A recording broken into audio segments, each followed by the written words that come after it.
Dia itu merasa sudah firm betul bahwa partai-partai ini tiga yang mengusung dia di presiden akan tetap mengusung dia juga di Jakarta. Itu. Nah, keyakinan ini atau orang bilang bukan keyakinan, kepedean, kan? Ya. Terlalu pede dia merasa bahwa itu. Tadi, ya kenapa dia pede? Ya dia merasa partai-partai politik itu membutuhkan dia. Anies terlalu pede atau GR ya dikarenakan punya survei tinggi, maka dia dengan seenaknya mengira partai politik bisa digebuli oleh Anies Baswedan. Kini Anies Baswedan nyengir dikarenakan semua partai akan meninggalkannya. Kalau toh misalnya ada PDIP, PDIP tidak bisa mengusung sendiri dikarenakan cuma 14 kursi di DPRD Jakarta. Aduh. Mengandalkan diri sendiri gitu, Bang. Ya. Kenapa dia tidak melakukan tiga hal itu? Ya pertama begini, dia yakin sekali bahwa partai politik ini akan mengusung dia. Dia yakin. Ya. Terutama dengan PKS sudah mendeklarasikan, lalu Nasdem. Bahkan PKB lebih awal tuh lewat DPC-nya. Ya, lewat DPW DKI misalnya. DPW DKI, ya. Nah, dia itu merasa sudah firm betul bahwa partai-partai ini tiga yang mengusung dia di presiden akan tetap mengusung dia juga di Jakarta. Itu. Nah, keyakinan ini atau orang bilang bukan keyakinan, kepedean, kan? Ya. Terlalu pede dia merasa bahwa itu. Tadi, ya kenapa dia pede? Ya dia merasa partai-partai politik itu membutuhkan dia. Ya kan, sementara dia membutuhkan partai itu hanya sekedar untuk mendapatkan tiket. Ya kan, dia dalam pandangan Anies itu seperti itu. Ya pokoknya partai ini saya dapat tiket dari partai. Toh partai ini juga membutuhkan saya sebagai pernah menjadi capres, ya rankingnya nomor 2 kan gitu. Kemudian seolah-olah tidak ada figur, dia mantan gubernur dengan elektabilitas yang tinggi. Nah, sehingga dia tidak melakukan apa-apa, cukup dia yakin, dia percaya bahwa partai-partai PKS, Nasdem dan PKB akan mengusung dia. Ya, itulah Anies Baswedan masih percaya diri dan meyakini kalau partai PKS, Nasdem dan PKB tetap akan mengusungnya dikarenakan telah mendeklarasikannya. Jadi ya berbeda dengan Sahroni yang mengatakan kalau belum tentu mendaftarkan ke KPU. Percaya bahwa aspirasi rakyat Jakarta akan terus dijaga karena semua partai mendapatkan kursi itu aspirasi dari rakyat, dan aspirasi rakyat Jakarta sejauh ini kalau kita perhatikan DPW partai di Jakarta sudah mengusulkan nama. Nah, nama-nama itu adalah cerminan dari aspirasi warga. Nah, saya percaya dan sampai sekarang kan juga masih sama bahwa semua akan bekerja bersama untuk nantinya bersama-sama memenangkan di Pilkada Jakarta. Ya, itulah Anies Baswedan yang masih percaya diri kalau partai PKB, Nasdem dan PKS akan mengusung dirinya di Pilgub Jakarta.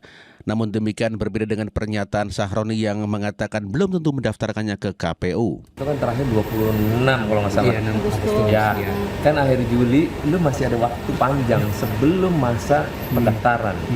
Itu sangat dinamis, jangan salah. Oke, udah ditetapin misalnya, belum tentu juga yang ditetapin akan daftar. Karena politik itu sangat dinamis loh. Dinamis lu ya. Boleh megang rekomendasi, tahu-tahu rekomendasi dibatalin ya. I don't know. Tapi sampai hari ini semua orang bertanya, mana sih suratnya? Kita sebagai orang Nasdem aja belum tahu. Gue sebagai orang Nasdem belum tahu. Karena bukan di bab. Itulah Sahroni yang mengatakan bahwa sebagai orang Nasdem saja belum tentu mendapatkan surat begitu ya. Anies Baswedan maksudnya belum tentu bisa didaftarkan ke KPU meskipun telah mendapatkan katakan deklarasi. Itulah Anies Baswedan yang masih percaya diri akan dicalonkan oleh Nasdem. Namun demikian kenyataannya Nasdem sih kelihatannya ogah-ogahan saja. PKS yang sebelumnya menggebu-gebu ingin mengusung Anies di Pilkada Jakarta dipasangkan dengan Soebul Imam, namun demikian sekarang sudah melempem dan ya diperkirakan PKS sudah melalui penjajakan komunikasi dengan Koalisi Indonesia Maju untuk mengusung Ridwan Kamil. 10 hari itu, apakah kemudian masih akan berubah bersama dengan Anies Baswedan atau bagaimana nih keputusannya dari PKS?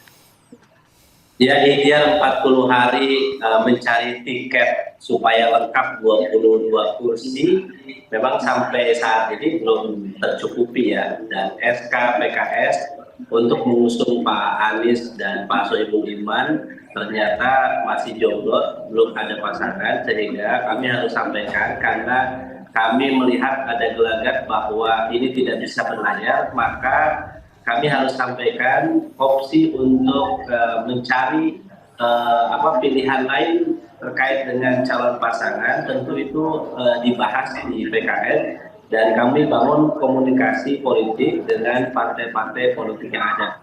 Sehingga saya harus sampaikan pada kesempatan pagi hari ini, ya komunikasi salah satunya dengan Kim itu kami lakukan supaya Jakarta memiliki calon gubernur yang terbaik yang bisa memberikan solusi kepada persoalan yang dihadapi oleh masyarakat di Jakarta.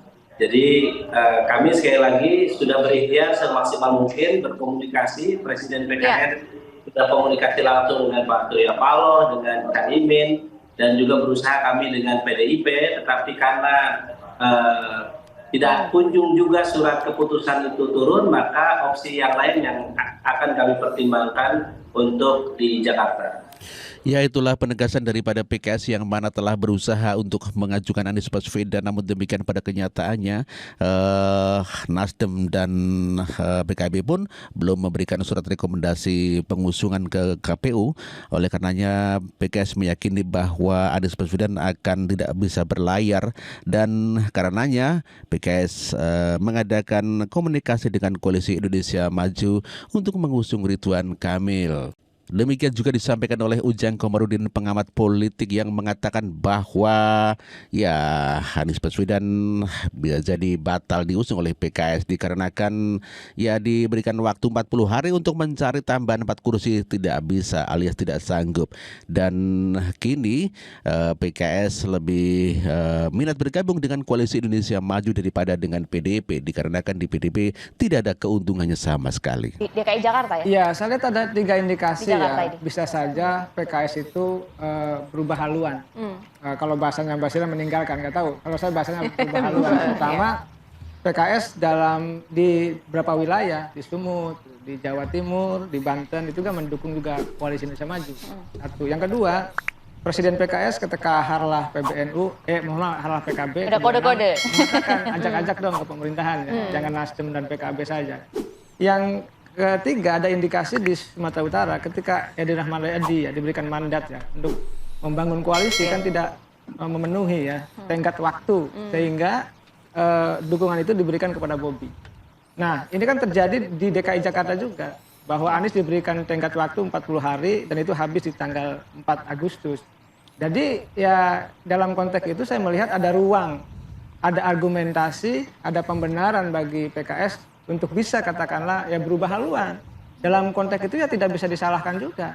Karena memang Pak Anies sudah diberikan kesempatan 40 hari untuk membangun koalisi, menambah 4 kursi gitu kan. Nah, dalam konteks tidak ketemu itulah ada contoh ya, ada jurisprudensi kalau bahasa saya di Sumut.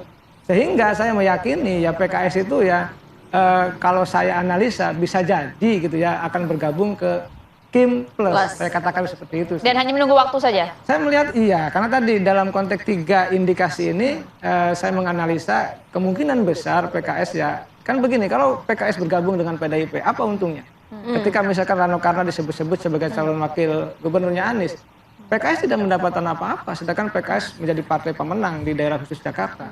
Dalam konteks itu merugi. Oleh karena itu kita kan bicara politik, kita ingin menang. Pasti akan dikalkulasi dengan rasionalitas dan objektif kekuatan dan kelemahan masing-masing ya kandidat. Nah, Anies ini kalau dianggap mohon maaf gitu ya tidak memenuhi syarat tadi atau dalam tanda petik tidak menguntungkan bagi partai politik, ya pasti akan berubah. Apapun itu, karena tadi ingin menang itu. Baik, kita ke Bang Doli. Bang Doli.